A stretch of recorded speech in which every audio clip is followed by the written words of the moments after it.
हे WhatsApp guys, welcome back once again. दोस्तों, किसी भी स्टूडेंट के लिए सबसे ज़्यादा कष्टदायक होता है उसके एग्ज़ाम का दिन। पर क्या हो अगर वही एग्ज़ाम उसकी ज़िंदगी और मौत का सवाल बन जाए।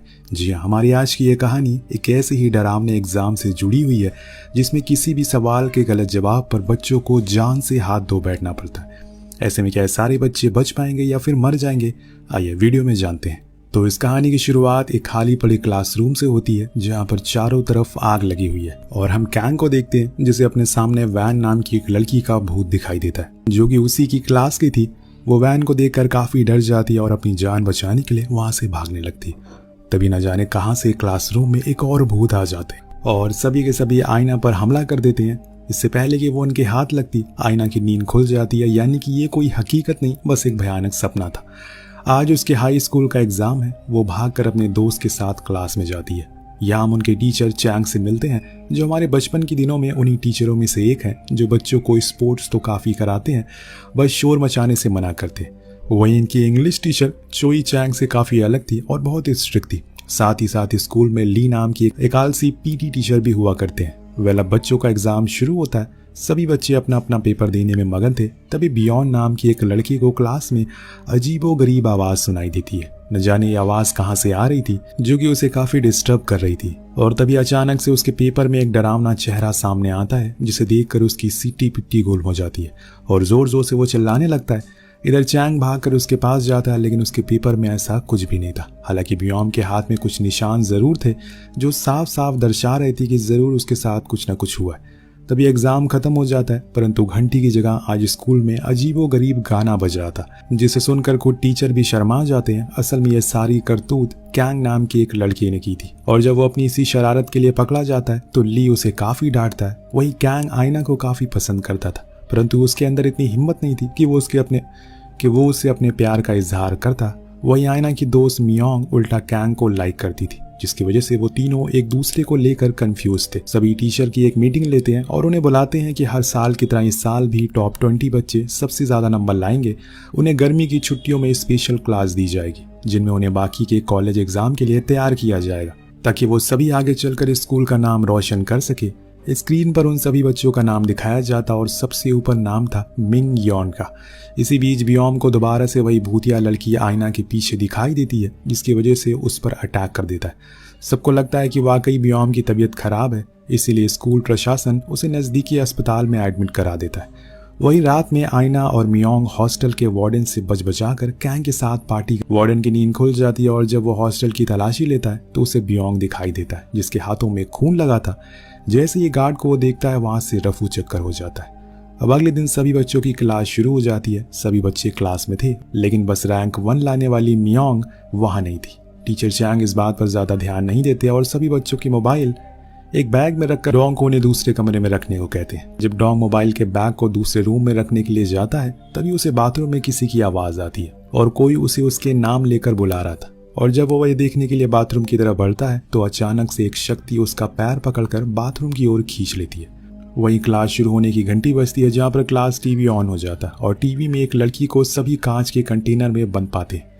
ये लड़की कोई और नहीं बल्कि एग्जाम में टॉप करने वाली मिन योंग होती है जो कि क्लास में नहीं थी। अब कांच के कंटेनर में बैठी मिनहान काफी डरी हुई थी और जोर जोर से वो चिल्ला रही थी। उस कंटेनर में एक इक्वेशन भी लिखी हुई थी जिसे देखकर ऐसा लग रहा था कि मानो इस सवाल के जवाब के बाद उसे छोड़ दिया जाएगा। लेकिन सोचने वाली बात ये थी कि मिनह्योन कंटेनर तक पहुंची कैसे और वो कंटेनर आखिर स्कूल के किस हिस्से में है। अब चोई फटाक से आईना को बाकी टीचर के रूम में जाकर पुलिस को बुलाने के लिए कहती है, लेकिन किसी ने स्कूल के सभी टेलीफोन लाइन काट दी है, यहाँ तक कि इंटरनेट भी नहीं चल रहा है। अब सबके बीच दहशत का माहौल है। हर कोई सहमा हुआ है, किसी को कुछ समझ नहीं आ रहा कि आखिर ये सब हो क्या रहा है। अचानक स्कूल में एक अनाउंसमेंट होती है और उन्हें बताया जाता है वो सभी अब डेथ गेम का हिस्सा है जहां उन्हें सवाल पूछे जाएंगे जिसका जवाब उन्हें समय रहते देना पड़ेगा और अगर गलती से उन्होंने गलत जवाब दिया तो इनमें से एक स्टूडेंट की मौत हो जाएगी। और हाँ, खेल का एक नियम है, जो कोई स्कूल से भागने की कोशिश करेगा उसे मौत के घाट उतार दिया जाएगा। इसके बाद पानी भरने का सिलसिला शुरू हो जाता है। मिनहाई धीरे धीरे उसमें डूब रही थी। सभी का पहला क्वेश्चन गिलास पर बना इक्वेशन था जिसे अगर समय रहते सॉल्व नहीं किया गया तो मिन हाई डूब कर मारी जाएगी। ये सब देखकर हर कोई हैरान। तभी पीटी टीचर ली स्कूल के स्विच बंद कर देते हैं जिसमें पावर कट हो जाता है, लेकिन न जाने कैसे टीवी दोबारा से ऑन हो जाती है। ली को लगता है कि ये जरूर कैंग की कोई शरारत है और उसे जाकर बहुत ही बेरहमी से गुस्से में पीटने लगते हैं। अब कैंग टीचर से कहता है कि उसने ये सब नहीं किया और इसी कहासुनी में दिया गया समय खत्म हो जाता है और बेचारी मिन हाई डूबने की वजह से अपनी जान से हाथ धो बैठती है। और तभी इन्हें समझ आता है कि ये कोई मजाक नहीं है, कोई सच में इनके साथ मौत का खेल खेल रहा है। यहीं पर चैंग को डोंग की याद आती है कि मोबाइल रखने के लिए दूसरे कमरे में गया था, परंतु अभी तक उसका कोई अता पता नहीं है। हर कोई ख्वाब में था, उन्हें पता ही नहीं था कि आगे उनके साथ क्या होने वाला है। तभी पीटी टीचर ली स्कूल के बाहर जाकर पुलिस को बुलाने का निर्णय लेते हैं, ये जानने के बावजूद कि बाहर जाना मौत को दावत देने के बराबर है। ली सबके समझाने के बावजूद भी बाहर चला जाता है और उसके देखा देखी स्कूल के और बच्चे भी बाहर की तरफ भागने लगते हैं। लेकिन तभी उनके रास्ते में ली मिलता है जो बहुत ही बुरी तरह से जख्मी था। उसका पूरा शरीर खून से लटपट था। उसके बाद वो वहीं अपना दम तोड़ देता है, लेकिन मरने से पहले वो किसी की तरफ इशारा कर रहा था, परंतु वो कौन था ये कोई नहीं जान पाया। अब ली की खौफनाक मौत देखकर सबके मन में डर बैठ गया था। सब अच्छे से जान चुके थे कि स्कूल से बाहर जाना किसी भी सूरत में सही नहीं है। वहीं बियॉन भी स्कूल के ही किसी कोने में छुपा हुआ था। इतने में दूसरी घंटी बजती है और बहुत ही जोरों से डोंग की आवाज गूंजने लगी। वो जोर जोर से चिल्ला रहा था और हत्यारा उसे पूछता है कि तुम यहाँ पर क्यों, जिस पर वो कहता है कि शायद ये उसके लालची माँ के पापों का कर्मों की सजा है जो उसे अब मिल रही है। अब अनजान शख्स सभी को स्कूल के ऑडिटोरियम में जाने को बोलता है जहाँ पर ढेर सारी चाइनीज शब्द रखे हुए थे, जिनमें से कुछ शब्दों को मिलाकर लालच और पाप से जुड़ा शब्द बनाना था। सभी लोग इस पजल को जोड़ने में लग जाते हैं। वहीं डोंग को एक पिंजरे में बंद करके उसके ऊपर मोमबत्ती रखी हुई थी जिसके मोम पिघल पिघल कर उसके शरीर पर गिर रहे थे। मोम के गिरने से जो दर्द हो रहा था उसे बर्दाश्त करना डोंग की बस की बात नहीं थी। इसी बीच टीचर चैंग और आईना को इस पहेली का जवाब मिल जाता है जिसका मतलब था be satisfied and stop, they know danger await.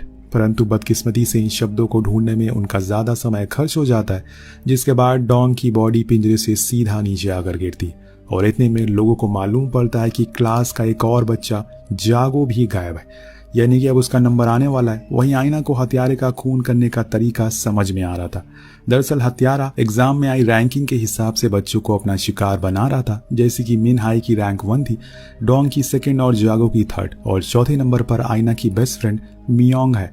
साथ ही साथ 5वें नंबर पर खुद आईना है। अब सभी बच्चों को लगने लगा था कि वो जल्द ही मारे जाएंगे, इसीलिए सब एक कमरे में जा छुपने का प्लान बनाते हैं और डर के मारे मियोंग भी उनके साथ एक गर्ल्स रूम में छुप जाती है। उधर टीचर को जब इस बारे में पता चलता है तो वो 2 ग्रुप में बंट जाते हैं, लापता बच्चों को खोजने के लिए और इस डेथ गेम से बचने का कोई तरीका ढूंढने के लिए। आगे इंग्लिश टीचर चोई को अनजान आदमी स्कूल में दिखाई देता है और वो उस पर अटैक कर देती है, लेकिन यह बस उनका सिक्योरिटी गार्ड था जो कि फोन लाइन को चालू करने की कोशिश कर रहा था। वही इन सब के बीच बियॉन्ड पागलों की तरह पूरे स्कूल में घूम रहा था। रात हो जाती है और हम देखते हैं कि टीचर चैंग वाले ग्रुप को तीसरी घंटी सुनाई देती है जहां उनके सामने कुछ लेटर्स और नंबर सामने आते हैं और यही सामने पड़े कंप्यूटर सिस्टम का कोड को ढूंढना है वरना जागो मारा जाएगा। हालांकि बड़ी मशक्कत के बाद वो लोग कोड को खोजने में कामयाब हो जाते हैं जो था वार्म स्प्रिंग डे, मगर इस बार भी उनसे देर हो जाती है और जब वो कंप्यूटर खोलते हैं तो उन्हें जागो की लाश के साथ एक भूतिया औरत भी दिखाई देती है जो देखने में बिल्कुल जी वैन की तरह लग रही थी। अब सभी बच्चे उसे देखकर डर जाते हैं और अपनी अपनी जान बचाने के लिए भागते हैं, जिसकी वजह से दोनों ग्रुप एक दूसरे से मिल जाते हैं और कैंटीन में जाकर कुछ खाने लगते हैं। जहां सभी बच्चे पेट पूजा में मगन थे, वहीं आयना को ध्यान आता है कि इन सभी के तार किसी न किसी कहानी से जुड़े हुए हैं। इसी दौरान उसे अपनी एक सीनियर क्लासमेट जी वैन का ख्याल आता है जिसकी मृत्यु 2 साल पहले हुई थी। वो बेहद गरीब परिवार से ताल्लुक रखती थी लेकिन पढ़ाई में बहुत ही अच्छी थी। वो चाहती थी कि स्कूल के स्कॉलरशिप के पैसे से अपने आगे की पढ़ाई पूरी करे, परंतु एग्जाम में उसकी रैंक 6 नंबर पर आती है जिसकी वजह से उसका यह सपना टूट जाता है और वो जहर खाकर आत्महत्या कर लेती है। न जाने क्यों आईना को लगने लगा था जीवैन की यह आत्मा है जो अपना बदला उन सभी से ले रही है, ये सब कर रही है, पर कोई भी उसकी बात पर विश्वास नहीं करता। और वहीं वो हत्यारा अपने हिसाब से अगले शिकार को गोजिंग को मार मार कर अधमरा कर देता और छत से लटका कर चौथी घंटी बजाता है, जिसे सुनकर इंग्लिश टीचर चोई अपने साथ कैंग और आईना को लेकर क्लासरूम की तरफ बढ़ती है। क्लास में उनका अगला क्वेश्चन मिलता है जहां पर फिर से कुछ शब्दों को मिलाकर अगला पजल तैयार करना था और दोबारा से वही गलती करते हैं जिसकी वजह से गोजिंग की जान चली जाती है। इस सवाल का जवाब था कि मैं जानती हूं कि मुझे किसने मारा है और सबको इसकी सजा मिलकर रहेगी। जिसके बाद उन लोगों को भी यकीन होने लगा था कि ये सब जरूर जीवान की आत्मा ही कर रही है। यह आप सभी को मालूम पड़ता है कि मियोंग भी अगवा हो चुकी है और उसे ढूंढते ढूंढते वो सभी कंट्रोल रूम की तरफ बढ़ते हैं, जहां उन लोगों को केबल दिखाई देती है, जिसका पीछा करते करते वो स्कूल में मौजूद एक सुरंग की तरफ बढ़ते हैं, जहां उन्हें मियोंग मिलता है। वो आईना को देखकर पागल हो जाता है और उस पर वार करने लगता है, परंतु तभी कैंग सामने आ जाता है और उसकी मौत हो जाती है।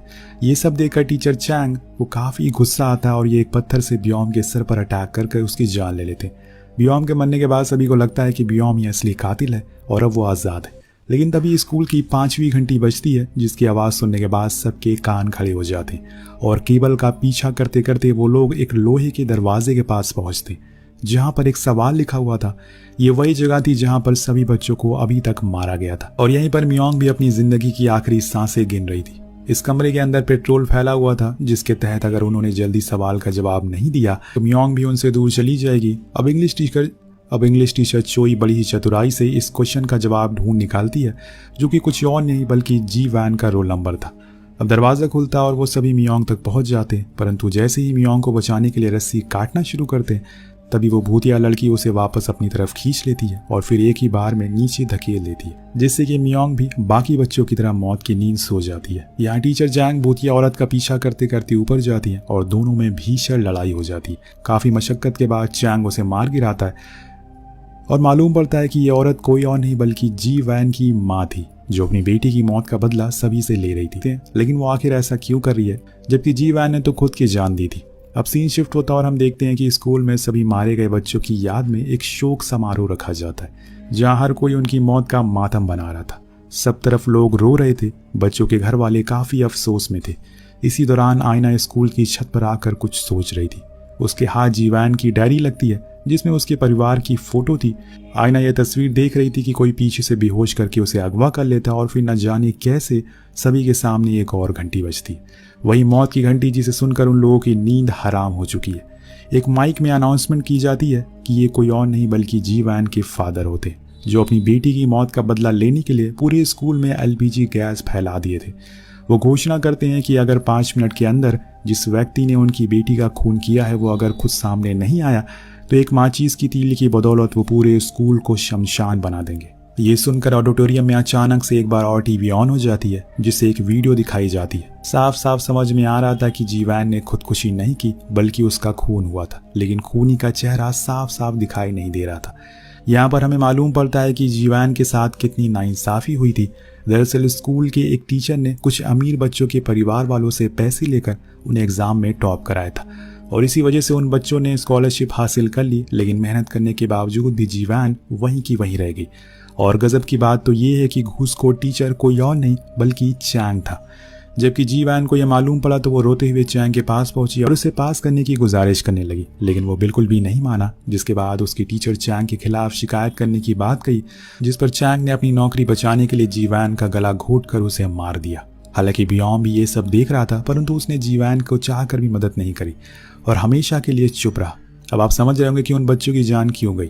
जान बचाने के चक्कर में जीवैन को फोन जमीन में गिर गया और उसमें कैमरा ऑन हो गया, जिसमें साफ साफ ये रिकॉर्डिंग हो रहा था कि आखिर उसे किसने मारा, परंतु उस शख्स की शक्ल सामने नहीं आ रही थी। वहीं जिन जिन बच्चों की मौत हुई थी उन सब के परिवार वालों ने चैंग को रिश्वत दी थी और ये सब देखकर चैंग के होश उड़ चुके थे। इससे पहले कि उसे लोग पकड़कर मारते, वो कुल्हाड़ी उठाकर अपने आप को ही बचाने की कोशिश करता। उल्टा वो तो सभी के पेरेंट्स पर दोष दे रहा था। उन लोगों ने पैसे के आगे अपने बच्चों का भविष्य खराब कर दिया और वो चाहते थे कि उनके बच्चे बिना पढ़े लिखे अच्छे नंबर ले आए। इसमें उसकी क्या गलती है। लेकिन तभी अचानक से स्कूल का सिक्योरिटी गार्ड टीचर चैंग के पेट में चाकू घुसा देता है और ये सिक्योरिटी गार्ड जीवैन के पिता थे। वही मौका पाते ही चोई जाकर आईना के कातिल को चंगुल से छुड़ा लेती है। अगले दृश्य में पता चलता है कि जीवैन की मौत के बाद उसके माता पिता का बहुत बुरा हाल था। वो वैसे ही गरीब थे, उन्होंने अपनी जिंदगी के पाई पाई जोड़कर बेटी को पढ़ा रहे थे, परंतु उसके मरने के बाद कर्जदार उनके सर पर आकर बैठने लगे, जिसकी वजह से उसके पिता ने अपनी बेटी की मौत का बदला लेने का फैसला किया और स्कूल का सिक्योरिटी गार्ड बनकर उन सभी बच्चों को मार दिया जिन्होंने पैसे देकर स्कॉलरशिप हासिल की थी, जो कि उसकी बेटी की थी। उसने उन्हें इसलिए मारा ताकि उनके परिवार वालों को मालूम पड़े कि अपनी औलाद खोने का डर क्या होता है। जिसके साथ ही हमारी ये कहानी भी यहीं खत्म हो जाती है। वेल, आपको ये वीडियो कैसी लगी नीचे कमेंट करके जरूर बताएगा। मिलते हैं अगले वीडियो में। Thank you so much watching. Peace out.